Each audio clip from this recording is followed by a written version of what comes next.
જય ગૌ માતા. જય ગૌ માતા. તમારું નામ શું? રક્ષાબેન કાટેરિયા.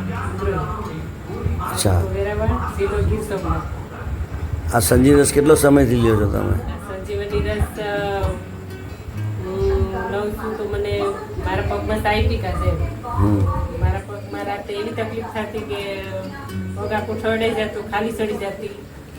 અને આ સંજીવની રસ લેવાથી મારા પગમાં કેટલી રાહત છે. અને રાતે આખી પગમાં કોઈ દિવસ પણ ખાલી નથી ચડી, કેટલી રાહત છે. અને સંજીવની રસથી પણ આમ મને ઊંઘ પણ સારી આવે છે.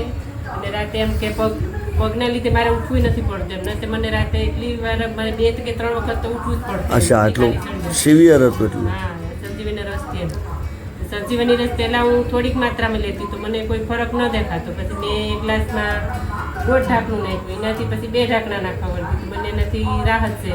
મને બીજી આનાથી કોઈ સાઈડ ઇફેક્ટ નથી કે મને બીજી કોઈ તકલીફ નથી. મને આનાથી જેમ કે સંજીવની રસથી મને એનર્જી પણ સારી રહી અને મારો આખો દિવસ આમ સ્ફૂર્તિમાં જાય એમ.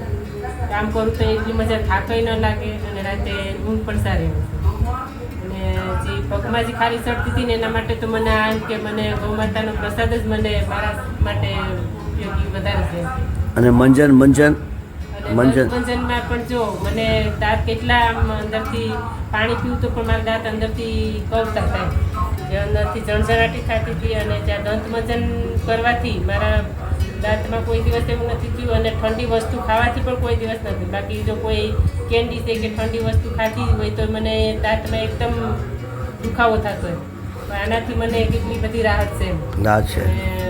સ્વાદ પણ મસ્ત છે, ટેસ્ટમાં પણ સારો એવો છે એમ કે આપણે દંત મંજન કરવાની પણ આપણે મજા આવે.